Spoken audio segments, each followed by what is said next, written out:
பெயர் வெளியிட விருப்பமில்லை, பதில் கூறவும்னு கேட்டு ஆரம்பிச்சிருக்காரு. நமக்கு மோசமான அநியாயம் செய்து கொண்டு இருக்கும் நபர்களை நான் மன்னித்து விட வேண்டுமா அல்லது அவர்களுக்கு கூலி கிடைக்க துவா செய்யலாமா அப்படின்னு கேட்குறாரு. இந்த கருத்துப்பட அடிக்கடி கேள்வி வருது. என்னென்னு கேட்டால், ஒரு விஷயத்தை வந்து நம்ம தெளிவுபடுத்தாமல் இருக்கிறோமோன்னு எனக்கு சந்தேகம் வருது. என்னென்னு கேட்டால், நமக்கு அநியாயம் செய்தவர்களை மன்னிக்கணும்னு ஒரு பொதுவான ஒரு அம்சம் இருக்குதுல்ல. அதாவது நமக்கு ஒரு அநியாயம் செஞ்சான், அவன் விஷயமாக நம்ம 2 முடிவு எடுக்கலாம். ஒன்று, அந்த அநியாயத்திற்கு ஏற்றவாறு திருப்பி பதிலடி கொடுக்கறது.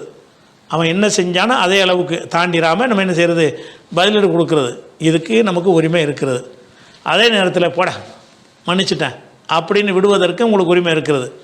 சொல்லப்போனால் மன்னித்து விடுவது சிறந்ததுன்னு இருக்கிறது. மன்னித்து விடுவது சிறந்தது என்று இருக்கிறது. அப்போ இந்த விஷயத்தை சொல்லும்போது, தத்துவார்த்த ரீதியாக சொல்லும்போது பேசாமல் கேட்டு போயிடுறாங்க. ஆனால் ப்ராக்டிக்கலாக சில விஷயங்கள் இருக்கிறது. அவங்களுக்கு இந்த இந்த பதில் அவங்கள திருப்திப்படுத்தாது. அவங்களுக்கு இந்த பதில் தவறுன்னு தான் அவங்களுக்கு படும்.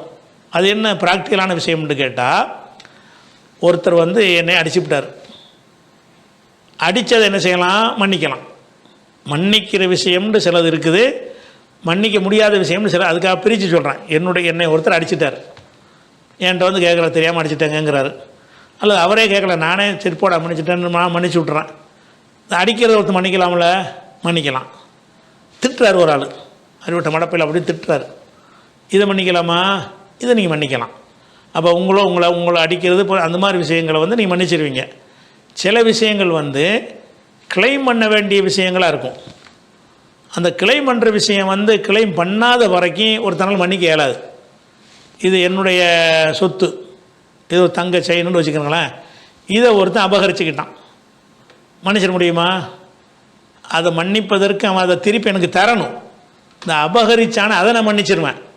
அது இன்றைக்கி வரைக்கும் வச்சுக்கிட்டு இருக்கான், அதை மன்னிப்பேனா? மன்னிப்பேன். அப்படின்னா மன்னிச்சேன்னா கோர்ட்டு கேஸ்லாம் போகக்கூடாதுன்னு வருமே. நம்ம அப்படி புரிஞ்சுக்கிட்டோம்னு சொன்னால், யாராவது என்ன கொள்ளடிச்சாலும் சரி, வீட்டை அபகரிச்சிட்டாலும் சரி, நான் மன்னிச்சிட்டேன். அப்புறம் ஏன் இஸ்லாத்தில் கோர்ட்டு கேஸு இதெல்லாம் எதுக்கு சொல்லப்பட்டிருக்கிறது?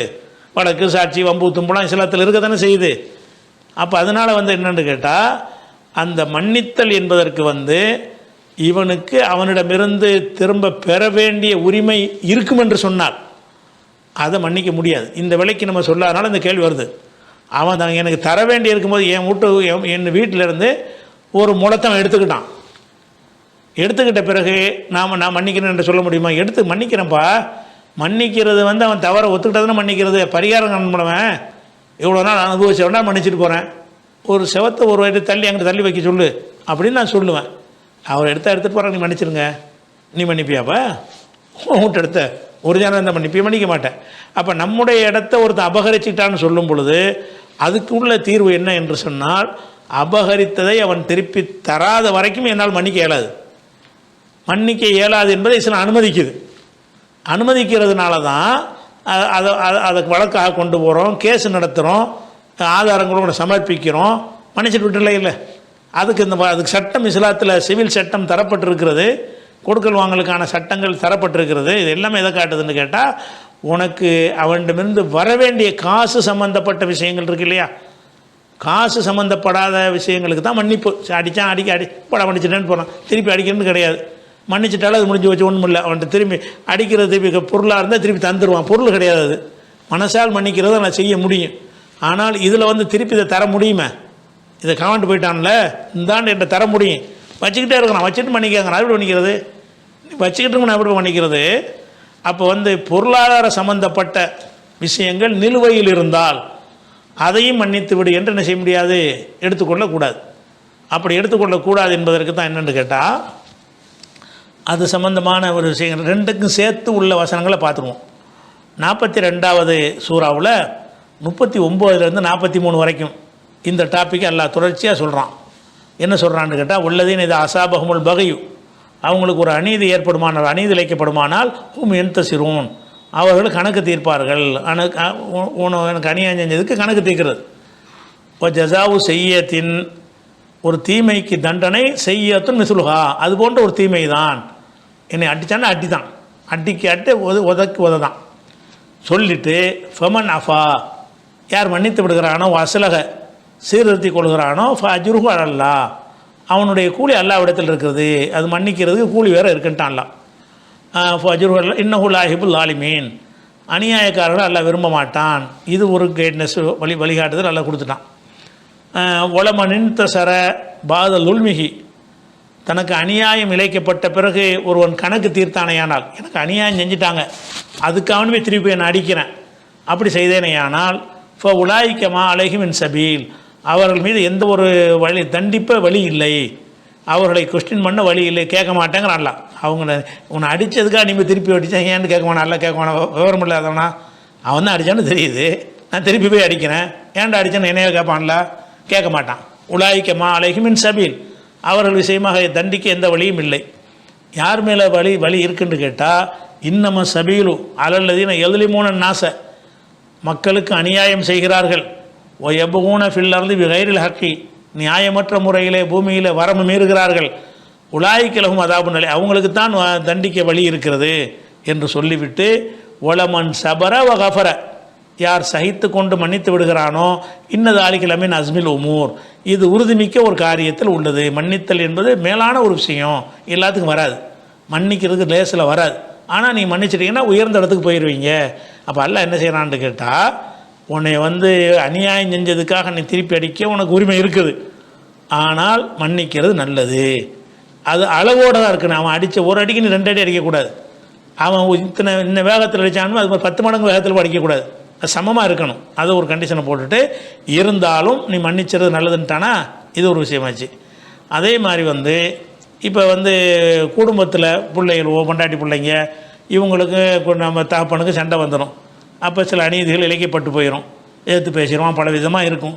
இந்த மாதிரி இருந்துச்சுன்னு சொன்னால் அதில் எப்படி நடந்து கொள்வதுன்னு பேசும்போது அல்லாஹ் சொல்கிறான் 64-14 வசனத்தில், யாயுள்ளதி நாம நம்பிக்கை கொண்டவர்களே, இன்னமின் அஸ்வாஜிக்கும் அவுலாதிக்கும் அதுவா, உங்களுடைய மனைவிமார்களையும் உங்களுடைய பிள்ளைமார்களையும் உங்களுக்கு எதிரிகள் இருக்கிறார்கள், அதுவும் லக்கும், உங்களுக்கு எதிரி பகைவர்கள் இருக்கிறார்கள், ஃபஹதுருஹும், கவனமாக இருந்து கொள்ளுங்கள், ஒயின் தாஃபு ஓ தஸ்ஃபஹு, நீங்கள் மன்னித்து அலட்சியப்படுத்தினால், ஓ தகஃபிரு, அவங்களுடைய குற்றங்களை பொறுத்து கொண்டீர்களே ஆனால், ஒயின்னல்லாஹ் கஃபூரு ரஹீம், அல்லாஹ் மன்னிக்குவான் அப்படின்னு சொல்லி மன்னிக்க தூண்டுறான். அதே மாதிரி இப்போ ரசூலுல்லாஹ்வுடைய மனைவி ஆயிஷா நாயின் மீது ஒரு கூட்டம் அவதூறு சொன்னார்கள். அந்த அவதூறு சொன்னதில் முக்கியமான ஒரு ஆள் மிஸ்தகுன்னு ஒரு சஹாபி. இவர் அபூபக்கர் சித்திக் அவங்களுக்கு சொந்தக்காரர் வேறு. ரெண்டாவது ரொம்ப ஏழ்மையில் இருந்ததுனால அபூபக்கர் தான் அவங்களுடைய குடும்பத்துடைய செலவுக்கு கொடுத்து வந்தார், உதவி வந்தார். மிஸ்தகுக்கும் அவருடைய தாயாருக்கு அபூபக்கர் தான் பொருள் உதவி செஞ்சுக்கிட்டு வந்தார். அப்படி இருந்தும் கூட அந்த மிஸ்தக் என்ன பண்ணார்னு கேட்டால், இந்த முனாஃபிக்களுடைய இதை நம்பி ஆயிஷா மேலே அவதூறு சொன்ன ஒரு ஆள் இருந்தார். அவருக்கும் கசையடி கொடுத்தாங்க, அவதூறுக்குரிய தண்டனை கொடுத்தாங்க. ஆனால் இது இது இது இது அபூபக்கர் ரொம்ப பாதிக்குது. மற்றவன் சொன்னால் பரவாயில்ல, இவன் சொல்லியிருக்கானா எவ்வளோ உதவி செஞ்சுருக்கிறேன், நான் தானே அவன் குடும்பத்தை கவனிச்சுக்கிட்டு இருக்கிறேன் என்று சொல்லிவிட்டு, இனிமேல் இந்த குடும்பம் மிஸ்தகுக்கு எந்த உதவி நான் செய்ய மாட்டேன்னு சத்தியம் பண்ணிட்டார். இனிமேல் நான் என்ன செய்ய மாட்டேன், உதவி செய்ய மாட்டேன்ட்டார். அப்போ எல்லாம் என்ன செஞ்சிட்டான்னு கேட்டால், ஒரு வசனத்தை இறக்குறான், அப்படி சத்தியம் செய்யாதீங்க. உலா ஏத்தலி உளில் ஃபதுலி மின்கும் வசாத்தி, வசதியும் செல்வாக்கும் மிக்கவர்கள் ஐயூத்து உளில் குர்பா, சொந்தக்காரங்களுக்கு கொடுப்பதற்கும், ஒல் மசாக்கீன மிஸ்கீன்களுக்கு கொடுப்பதற்கும், ஒல் முஹாஜிரின ஃபீ சபீலில்லா, அல்லாவின் பாதையில் ஹிஜ்ரத் செஞ்சவங்களுக்கு உதவுவதற்கும் நீங்கள் என்ன செய்யாதீங்க, மறுக்காதீங்க. ஒல் யாஃபு, அலட்சியப்படுத்திடுங்க. ஒல் எஸ்பஹு, பொருட்படுத்தாமல் விட்டு விடுங்கள். அலா துஹிப்பூன, நீங்கள் விரும்ப மாட்டீர்களா, யக்ஃபிர் அல்லாஹுலக்கும், அல்லாஹ் உங்களை மன்னிக்கன்னு விரும்ப மாட்டீர்களா அப்படின்னு வசனம் இறங்கினோன்னே அவர் சத்தியத்தை வாபஸ் வாங்கிட்டு கொடுக்க ஆரம்பிச்சிட்டார் அபூபக்கர். அப்போ அந்த மாதிரி என்ன செய்யலான்னு கேட்டால், இதெல்லாம் அவதூறில் கிளைம் பண்ண ஒன்றும் இல்லைல்ல. அவதூறு சொல்லிட்டாருன்னா மன்னிச்சு விடுறதை தவிர, அவதூறுக்காக ஒரு பொருளை அப்போ எடுத்துகிட்டு வர்றதுக்கு பொருள் சம்மந்தமாக உள்ளதாக இருந்தால் எடுத்துக்கிட்டு வரலாம். அப்படி ஒன்று அவன்கிட்ட இருக்குது. அவதூறு சொன்னவன்ட்டு தினத்தை வாங்குறது ஒன்றும் வாங்கல. ஒரு அவதூறுக்குரிய கஸ்டடி தண்டனை கொடுக்கணும், இல்லைன்னா மன்னிச்சுட்டு போடான்னு விட்டுட்டு போயிடணும். அது மாதிரி இருக்குது. அதனால் மன்னிச்சிருக்கிறவங்களுக்கு மார்க்கத்தில் உள்ளது தான்.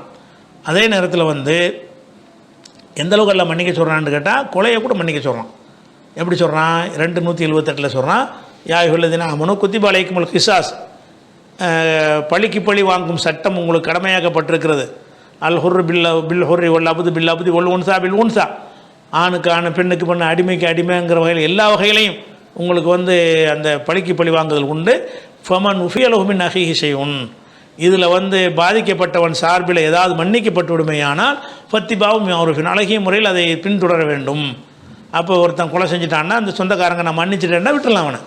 மன்னித்தல் என்பது அந்த வாய்க்கு கூட எல்லாம் என்ன செய்கிறான்டா சொல்லி காட்டுறான். அதே மாதிரி வந்து 148 149 லா யுஹிப்புல்லாஹுல் ஜஹ்ர பிஸ்ஸூஇ மினல் கௌலி, கெட்ட பேச்சு பேசுவதை எல்லாம் விரும்பவே மாட்டான். இல்லாமல் துலிம, அநீதிழைக்கப்பட்டவனை தவிர. ஒருத்தன் போய் கெட்ட வார்த்தையை திட்டுறதுக்கு எல்லாம் அனுமதி கிடையாது. அவன் என்னை திட்டிவிட்டான், அப்போ திட்டலாமான்னு திட்டிக்கப்போ நான் வந்து எல்லாம் வந்து அதை மன்னிக்கிறேங்கிறான். அது மாதிரி விஷயத்து ஒன்று இருக்குது. அதே நேரத்தில் வந்து இன்னொரு விஷயத்தில் என்னென்னு கேட்டால், இப்போ வந்து குஜராத் சூறாவில் ஒரு விஷயத்தை எல்லாம் சொல்கிறான், முமின்கள்லாம் சகோதரர்கள், ஃபாசிலிஹு பைன் அகவைக்கும், அவங்களுக்கு மத்தியில் வந்து நல்லிணக்கத்தை ஏற்படுத்துங்க அப்படின்னு சொல்லிவிட்டு, ஹொய்ம் பகத் இஹதாகுமா அலல் உஹ்ரா, அந்த ரெண்டு கூட்டத்தில் ஒரு கூட்டம் இன்னொரு கூட்டத்துக்கு எதிராக வரம்பு மீறினால் இப்போ காத்தினுள்ளத்தை தவகை, வரம்பு மீறின கூட்டத்தை எதிர்த்து நில்லுங்கள் அப்படின்னு நல்லா சொல்லி காட்டுறான். அப்போ மன்னிக்க சொல்லலை. ரெண்டு பேர் இவனுடைய சொத்தை அவன் எடுத்துக்கிட்டான், கொடுக்க மாட்டேங்கிறான். சொல்லி பார்க்குறீங்க. இப்போ வரம்பு மீறினவன் யார்? எடுத்துக்கிட்டவன். அவன் தான் எடுத்தான், நல்லா தெரியுது. என் சொத்தை ஒருத்தன் எடுத்துக்கிட்டான். ஒரு நடுநிலையாளர்கள்லாம் கூப்பிட்டு பேசுகிறாங்க. பேசும்போது என்ன செய்ய மாட்டான், முடியாதுங்கிறான். அவன் எடுத்துக்கிட்டான்னு நல்லா தெரியுது, திருப்பி தர மாட்டேங்கிறான். இப்போ நடுநிலையாளர்களுக்கு இந்த இவனுக்கும் உள்ள கட்டளை என்னன்னு கேட்டால், அவனோட சண்டை போடு, ஹத்தா தஃபியல் அமரில்லா, அல்லாவுடைய கட்டளை கொண்டு வர்ற வரைக்கும் அவன்கிட்ட சண்டை போடணும். அப்படிங்கிறபோது நம்முடைய பொருளை எடுத்துக்கொண்டான்னு வருதில்ல, அந்த விஷயங்களுக்கு நீங்கள் மன்னித்தல் கிடையாது. அநீதிழைத்தல் என்பதில் அதை நீங்கள் மன்னிக்கல விரும்பினா அது வந்து அதை மன்னிக்காமல் நீங்கள் இருக்கலாம். ஏன்னு கேட்டால் அதை மன்னிக்க இயலாது. ஒருத்தர் மன்னிச்சான்னு சொன்னால் ஒரு மட்டமான ஒரு நிலையில் இருக்கான்னு அவன் எடுத்துக்கொள்ளக்கூடாது. என்னுடைய ஒரு ஏக்கர் நிலத்தை ஒருத்தர் அபகரிச்சிட்டான்னு சொல்லும்போது மன்னிச்சு விட்ருங்கன்னு சொன்னால் கேட்டு நான் கேட்பேன், நீங்கள் கேட்பீங்களா? யார் கேட்பா? அதுக்கு வந்து நம்ம என்ன செய்யணும், நான் மன்னிக்கவே மாட்டேன். இதுக்கு வந்து அல்லாஹ்விடத்தில் அல்லாஹ் இவனுக்கு வந்து இவனுடைய நன்மையை பிடிங்க, எனக்கு நியாயம் வழங்குன்னு நான் கேட்பேன். உலகத்தில் கூட கேட்பான். உலகத்தில் கூட பாதிக்கப்பட்டவனுடைய துவாவுக்கு அஞ்சு கொண்டு இருக்கிறது. இறைவா இதுக்கு இங்கே நீ கணக்கு தீர்ப்பாயாகன்னு அவன் கேட்கலாம். அப்போ இந்த பாதிக்கப்பட்டவன் வந்து அல்லாட்ட துவா செய்யலாம், மறுமையில் இதுக்கு நன்மை ஆக்குன்னு கேட்கலாம், இந்த உலகத்தில் காட்டுன்னு என்ன வேண்டாலும் அவன் துவா செய்யலாம். ஆனால் எதுக்கு நம்ம செய்யக்கூடாதுன்னா, இந்த மன்னித்தல் நம்ம கேட்குறான், தெரியாமல் சொல்லிட்டுமா என்ன மன்னிச்சு கேட்குறான், அதுக்கு மன்னிக்காமல் கேட்டிங்கன்னா அது கொண்டா தப்பாக போயிடும். அது மன்னிக்க கேட்டான்லப்பா, மன்னிச்சிட வேண்டியானாண்டு. ஆனால் இந்த விஷயத்தில் மன்னிப்பு கேட்டால் போதுமா? ஒரு ஏக்கர் நிலத்தை எடுத்துக்கிட்டு உங்கள்கிட்ட வர்றான், நான் எடுத்துக்கிட்டேன், என்னை மன்னிச்சிக்க, ஆனால் இடத்து தரமாட்டாங்கிறான். இது மன்னிப்பு கேட்குறதா? இது மன்னிப்பு கேட்குறதுனா கிளைம் பண்ண வேண்டிய விஷயங்களை கரெக்ட் பண்ணணும், அந்த உரிமைகளை நிலைநாட்டி விட்டு என்ன செய்யணும், மன்னிப்பு கேட்கணும். அந்த ஒரு விஷயத்தை நம்ம பார்த்துக்கணும்.